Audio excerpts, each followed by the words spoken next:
This is the story of Gavin. This video is part of 7 videos made in honor of Gavin for his 7th birthday. The videos can be watched in order from 1 to 7 or whatever order you choose. Please subscribe to show your love and support. This is Gavin's mother, Danielle, sharing his story. Take me back to February 4th, 2014.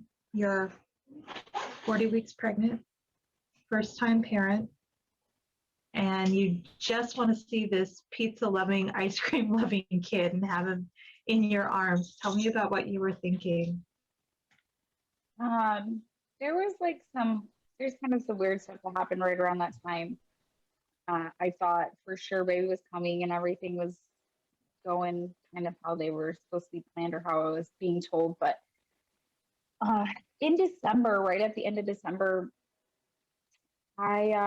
he dropped right before Christmas. It was like Christmas Eve. He dropped, which the natural community tells you when baby drops into position, it's like you're really close to having your baby. And we thought that we were gonna lose our plug a little bit, like maybe in January, or like that stuff was gonna be happening in January. And I had it in my mind that he was gonna come a little bit early for some reason. Even though I was a first time mom, I really believed that he was coming early. And when we got to his due date and it was past January, I was very confused because I thought, no, for sure, baby was coming. Like he's coming, I can feel it. He's coming, and then he didn't, and so I was just kind of like floating, following what was going on. I was getting the Braxton Hicks, and I'd been getting that for a long time, but then I started getting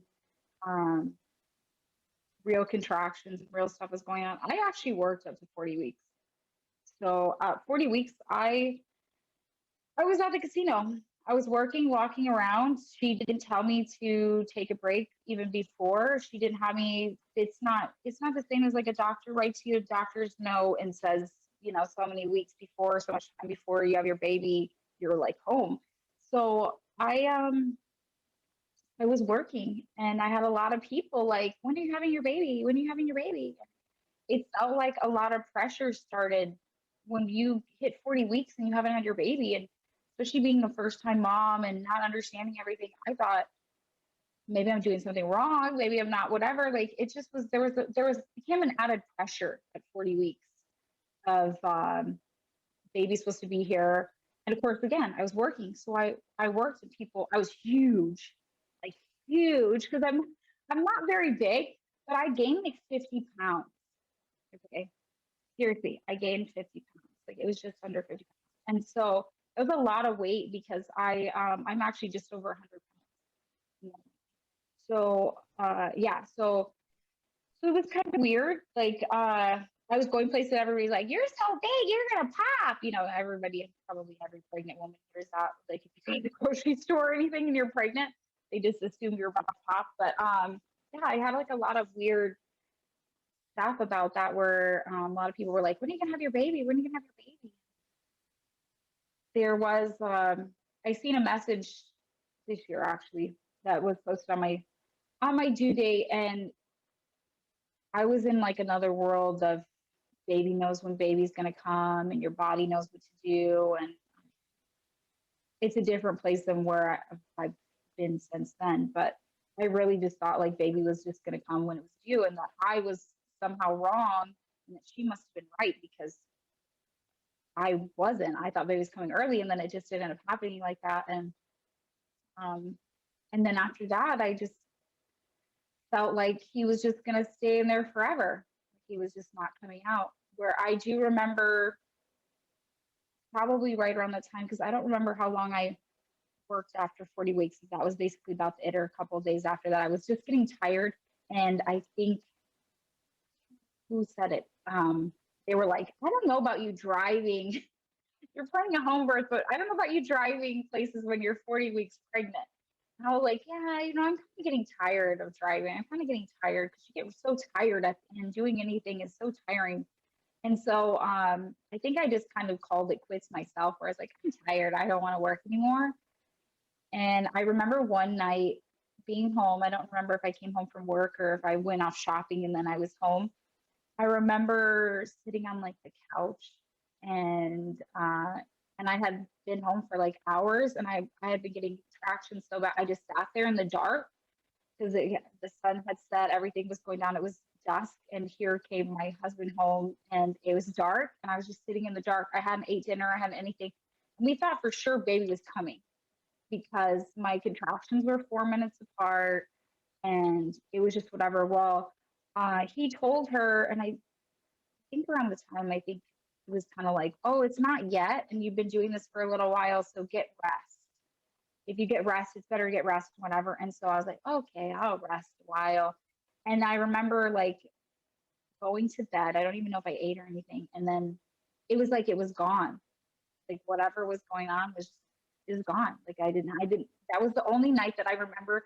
I thought for sure there was something like this is happening, which it sounds kind of weird, but there at the time, because you think of like your woman's like the stuff that I was being told, okay, I'll tell you the truth. So what happened was people made it like, look, your body knows what to do so well that back in the day, this is what I had been told in the natural community. Back in the day, women would be walking out in the middle of nowhere, grab a tree, have your baby, grab your baby, and then just go on with life.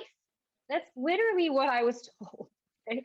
So in my mind, like, and like they kind of made it like, if you think about like puppies being born, you think about like a mother dog, she knows when her baby's ever going to be born, and she picks a certain spot, and it's normally like away from people, and maybe it's a little bit dark or whatever, and she's very like picky, choosy. So I was basically told that's kind of how we are. And so when I was sitting in the dark for who knows how long, I thought for sure like this must be me having my baby, that I must have like, and the couch was here and the fireplace was here and the water tub was there, so like the water tub would be there.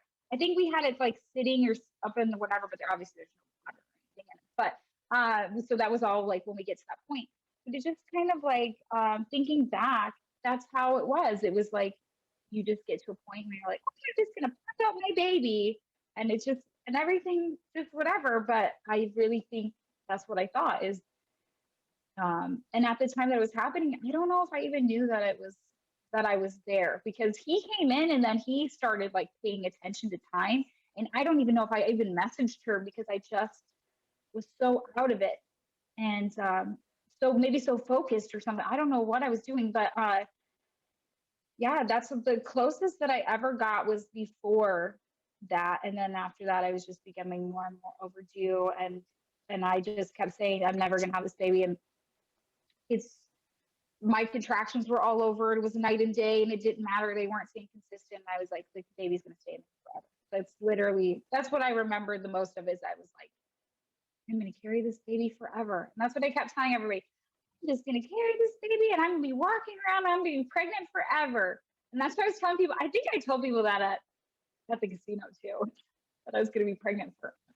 Like, I'm just gonna be pregnant forever, and everybody's like, no, you can't be pregnant forever. And I was like, no, I'm going to be that one woman that's going to go on the Oprah show and be the pregnant forever lady because I just thought that's how it was going to be. And so I did tell her, I did tell all that stuff at my appointments, my 40-week appointment, 41-week appointment, 42-week appointment, where I was like, baby's never coming out. Baby's just in there for the rest of it. And so the 40 weeks was a weird time. I can't explain it, but it was there just was something. There's like a weird feeling about it. There's like, and then looking back, it's like it's a lot of pain now, but I think I knew something was going on, and she dismissed me for being a first-time mom and not knowing my body and not. At what week and day was he born? He was born 42 and 2 days, 3 days. Let me see. 2 days. Okay. Yeah, 42 and 2 days. Which we did the ultrasound stuff. Or it started at 42 and 1. So it was like I was already over 42 weeks, but we did it the day before is when we started it. So you had nothing prior. I know the recommendation's 41 weeks and on. You did not have anything at 41 weeks? No, Okay. we didn't have anything. There was nothing. Actually, when I had 41 weeks, I took my mom to an appointment with me and she drove me. And so when we got there, my mom was like, she's overdue. She's not having labor. We need to take her in to get induced. There's my mom. And she's like, no, she's having a natural birth and we don't do that. And they got into a fight. Like they were like just doing their thing. And I was just like, oh my gosh, whatever. And I had to go like pee in a cup kind of thing, like you would at your normal appointments. And I went and peed in the cup and then she came in the bathroom. When I was like at the sink washing my hands, she came in and she was like, I don't think you're feeling safe. And I think that's why you're not having your baby. Yeah, that's what she said was that I'm not feeling safe. And she's like, something's going on at home or something's going on. And she kind of was like, like your mom was out in the other room that they got to fight. So she kind of was like, something's going on and making you not like want to have your baby. That's what she said. The reason I wasn't going into active labor was because I was not feeling safe, apparently. So, and that was it. That was all the only anything. There was nothing. There was no like checking out. There was just nothing about it. And the only reason we went for the ultrasound at 42 weeks was because I was like, oh my God, this is taking forever. And I'm 42 weeks. I'm never having my baby. And she, to make me feel better, because I was like, let's go get induced, basically, because I just was like, I was tired and I just didn't understand. I'm like, I don't know what's happening. And she did have me go for the first one to make me feel better, to basically show me that, to show me that everything was fine. So I was like I was overreacting was what the first one was. And then obviously that's not what happened. But yeah, that's how it started. But there was no care, no anything. Overdue is normal. It's all first time mothers go overdue. It's so normal, natural to be overdue. That's what I was told over and over and over again. And when I thought in my mind I had told her before 30 weeks, I mean, I've seen her all the time. I talk to her all the time. I was like, I'm going to have my baby before January, like, or at the end of January before we hit February. And she was like, no, you're not. And I was like, no, I think so. I just going to come early. And she's like, first time moms don't know that kind of stuff. And first time moms don't come early and crap like that. And so it was very like discrediting to the stuff that I was telling her, for one. And then there was just nothing like, it was just like, you're going to go overdue. That's what everybody does. That's what, especially first time moms, they go overdue. And no risk, no nothing. It was just, it's all normal. It's all natural. It's all part of the birthing process. Everything is all part of the birth. It's just what it is. That's all I heard over and over. Was it a BPP, so biophysical, and a non-stress test, or was it just one when you went in to get checked out? I think it was from what I was told was BBP. I don't know if they did non-stress test on him or not, but I do know he got a score card where they would score you, and everything was like the highest score you could get, except for he had no fluid. That was the only thing that there was a 0. And I only know that because I wasn't given that paper at the time. I only know that because of afterwards, I had to get my records from him.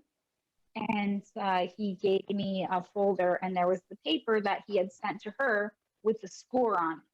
And that was the first time I had ever seen the paper, and the paper said 0, like, whatever, which is, when you look at it later or whatever, it was scary, like just seeing that, whatever. And so, but yeah, so I'm not totally sure if there was a non-stress test actually even done. Did you have monitoring hooked to your belly? Did you have monitors hooked up to your belly? No. At No. any point? No. Okay. Yeah, just ultrasound stuff basically. It was the same ultrasound guy actually that I ever went and got any of my ultrasound stuff done, except for the last one. The one that of the day that he died, we went to do another BBP, and this is where it gets kind of weird, but it was a pregnant ultrasound one. And she was pregnant too. My midwife was pregnant too. So we were a bunch of pregnant women in there. And she basically, I don't know if we even got a BBB done. I don't know if she just checked him to look for fluid. That might have actually all she did. I don't even know if she checked him out at all, like checked his heartbeat. I don't know, because it was not very long after that that we had found that he was in the hundreds. So I'm not even sure, because I always kind of go back to like, we said an ultrasound, but they didn't even notice that he wasn't higher. Like I always kind of thought like, what happened there? But then again, it's kind of strange because we're not getting like, it's not a doctor. It's not coming from like a medical person where they're like, get everything checked out and get whatever. So I don't know what she even told them to look at when we were in there, what her reason was for why we were there. Like, I really don't know, but I always thought about that because she was sending us home, and it was my husband that was like, oh, we got a while to drive home. Can you check this heartbeat? And that's how we even knew he was in distress. I mean, we just had an ultrasound. We just got checked out on the inside. You didn't see anything. Like, it was just very nonchalant. Like, there's no urgency. Everything's normal and fine. So it was very weird looking at that, actually. I have a question, and it's not specifically about Gavin, but I am wondering, when you found out, when your midwife had been given the information that you were down to 0 for the amniotic fluid, was there any sort of consultation with you about that, describing what could cause that, what that could cause in and of itself? Was there any influence on the importance of amniotic fluid in the even labor process, or did she just kind of, this is normal? It was basically normal. I got a text message from her actually afterwards. She sent me a text message, and her text message literally said, baby looks terrific, is exactly what she said. Baby looks terrific. She said something about I have to remember really hard about this just because I this is part of the stuff that I kind of block out if I just don't even like to think about it. But she said, baby looks terrific. He noticed no fluid. Did you drink the 2 liters of water that I told you to drink before your appointment? And I think the end thing was, now we're going to have to talk about natural induction, because part of this was when I had 40 weeks or so, I was like, I guess I got to go be induced kind of stuff. And she told me, we were talking about inducing stuff, and she told me the only way to actually be induced is to go to the doctor. You have to go to the doctor, be induced. That's the only stuff that works. None of the natural stuff works. This is what she said. She told me that with my mom, that only the hospital can induce you. All the other stuff that you do does not work. But then suddenly this message, she's telling me like, now we're going to have to talk about it.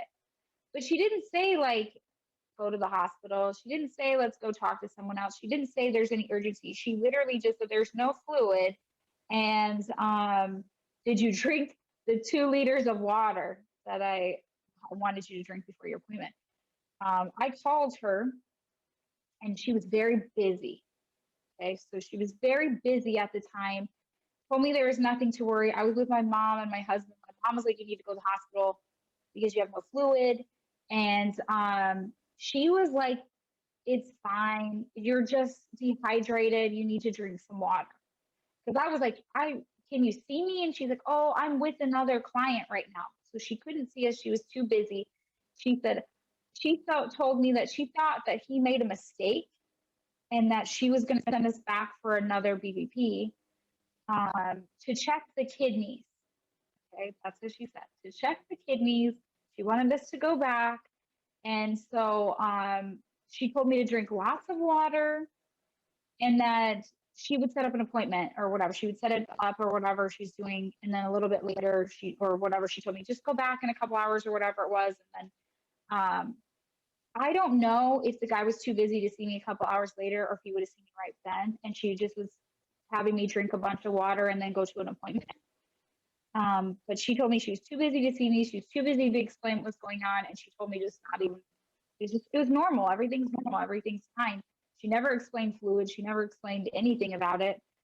I went, we were, I was getting swapped over in a parking lot when I got a text message because my husband was going to go to work and my mom was going to take me home or go over with them or whatever. And we went, there was a casino. So we went inside the casino to have lunch because we didn't know what to do. Like we were on the other side of town. What are we going to do for a couple hours waiting to see this guy? And I went in to eat and I don't even know if I ate, but I remember I was drinking so much water that I barely sat down and I would just run across this casino little hall thingy to go pee so many times because you're pregnant. You can't hardly hold any liquids, you know? But just running back and forth between the bathroom and just drinking so much water, like, oh my God, I'm dehydrated. I'm pregnant. I can't be dehydrated. Like, this is bad. And I was just like, that's all I was thinking when I was told. And so we went back a little while later. We seen the guy, same guy again, and he was like, "Oh, she didn't like my results, huh?" We tried to ask him what it even meant, and he was like, "I'm not your midwife. You can ask your midwife what the results are. I just do this, and then I give them the results, and they can tell you what it is." And we were kind of like, "Okay." We at the time, when you're going through this, she dismissed everything. She never explained anything. And then he didn't, there was no urgency. Like, you know what I mean? Like, he didn't seem like it was a concern either. Like, oh, it's results, just take them and, whatever. And he's like, results are the same, and kind of just scooted us out of there. And then finally, when we left there, I texted her, like, now can you see me? And then she was like, oh, yes, I'm free. And we went over and she told me nothing. There was nothing, there was no reason for why the fluid, there was no whatever. I told her a few days before this that I thought my water broke, and she told me, if your water broke. And I wouldn't know because I don't know anything about my water breaking. I was a first time mom and I woke up wet, and she was like, oh, you would know. And da, da, da. And she kind of just dismissed that. And that was days before that. And I brought that up, and she was like, kind of the same way. She said, this is what we're going to do. And she'd come up with a plan. And it was, I'm going to give you a membrane sweep, and I'm going to see how dilated you are. And you're going to take this concoction, and you're going to leave here, and you're going to go walk around, and you're going to have your baby. And that's literally what we did. She didn't explain what fluid was for. She didn't explain anything. We asked her if we needed to go to the hospital or if we needed to go be seen or be checked or anything. And she just was like, no, everything's fine. Have your baby kind of thing. And so, yes, so she did these whatever weird things and had me taking this weird stuff. And she sent me home with a Doppler to make us feel better and to check baby every 2 hours through contractions because I was still having contractions. They were just sporadic, and just to make sure that baby's heartbeat was going was okay. And she told me that if his heart rate had dipped, it's okay, like to just like it's normal through when you're in labor. So she told me that for sure we would have the baby basically that night. If we didn't, the next morning, like at 8 o'clock in the morning or 7 o'clock, super early in the morning, she wanted me to take castor oil, and she gave me a bunch of her recipes, her secret recipes for castor oil. And she said one of them is vodka and orange juice and castor oil. And she said, that's a perfect one for breakfast. And so that's what I was supposed to, whatever. I remember getting castor oil. I remember taking her little weird concoction herbal crap that she gave me that I'm pretty sure was blue and black cohosh and other crap. And she sent us home. I went home to walk around a local mall. And then I just got tired and I said, I don't want to do this anymore. I want to go home. I'm exhausted and this isn't working. And we spent the night staying awake and texting her constantly. We texted her the whole freaking night. I don't even know if anybody got any sleep. Because we just kept texting her. She kept telling me to get rest and do whatever. And, oh, baby's coming is what we just kept hearing is baby's coming. And baby didn't come. And so the next morning, I didn't want to take the castor oil because only thing I could find online was castor oil dehydrates your body. So I didn't take it. And she didn't like that. She was really mad at me and told me that she took it for a couple of her kids and that I was going to take it for my kid to get my kid out. And I refused because she'd already told me that I was dehydrated. So I wasn't going to be more dehydrated. We live in a desert. And so, yeah, I didn't take it. We got to a big thing. So she was like, fine, we're going to go do another BBD. And I was like, fine, let's go do another one.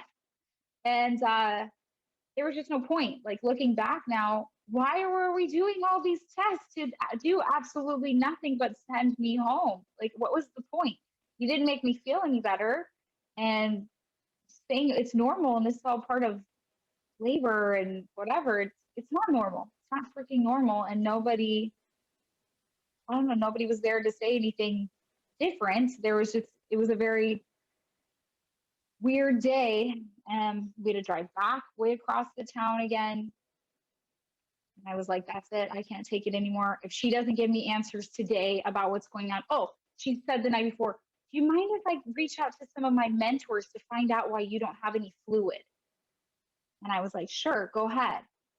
I didn't know until we went to the freaking appointment, our last PVP, that she went on Facebook and went to Jan Trenton, freaking Midwifery Today queen or whatever the heck she is, and said, you know, to post my stuff up online of what was going on. So I didn't know that's what her plan was of mentors, was to ask a bunch of midwives on Facebook, which, by the way, if there was any freaking HIPAA laws that you had ever followed, you wouldn't be posting it on Facebook with exact details of how far along and everything else. Like, you had details in there that, you know, whatever. And she was posting other details about stuff other places, so people knew who the heck I was.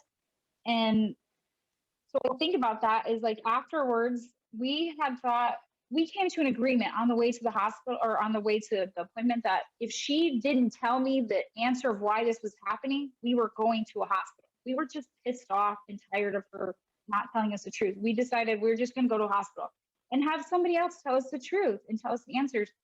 But at that point, he was in distress, so it just changed everything. But she gave me her stupid garbage of all these midwives saying, continue your homework as planned. And if you look up a bathtub, you wouldn't be able to see the water. And that's basically what happened. She was sent home. So, do I dare have the courage to ask? Did she ever converse with you about the severity of your dehydration and what effects that might have on your ability to have a vaginal natural birth? no. Basically, literally what I just said to you is exactly what she told me. So she didn't even be like, okay, well, you need to up your fluids because if you're dehydrated, okay. Yeah. That's why I said, do I dare ask? Yeah. I knew that answer. No, I knew the answer. Some things it's need a to good be. point. Uh-huh. It's a good point, because that's what I mean. She had told me when I had the ultrasound and there was nothing, she was like, oh, you're dehydrated. But then there was nothing beyond that. There's nothing beyond it. She never explained fluid. She never explained, like, even how, if I was dehydrated, she didn't explain anything. There was just nothing. Everything was normal. Everything was whatever, just go as planned and go as planned. So there's nothing. So it's like, that is a good question, because they go hand in hand of her just not explaining anything. She didn't explain nothing to us. So we didn't know anything. And I think we should really make it clear for anyone who's watching this and who's thinking that we're just talking about this person and we want someone to blame. That is not true. There is someone who needs to take responsibility. And if what's being talked about today makes someone sound inept and unqualified, it's because they are. And the way that home birth midwifery is talked about, it's wonderful and glowing because they block out anything like these discussions that will give you the other side of it. So it's not about wanting someone to blame. It's about someone taking responsibility for the advice they gave, for not being able to follow through. We know that there's protocols for post-dates deliveries. If you're a doctor, if you're a nurse midwife, there's just a way to do things. And this is not how you do things. You don't go on Facebook and ask other unqualified people what to do. And you don't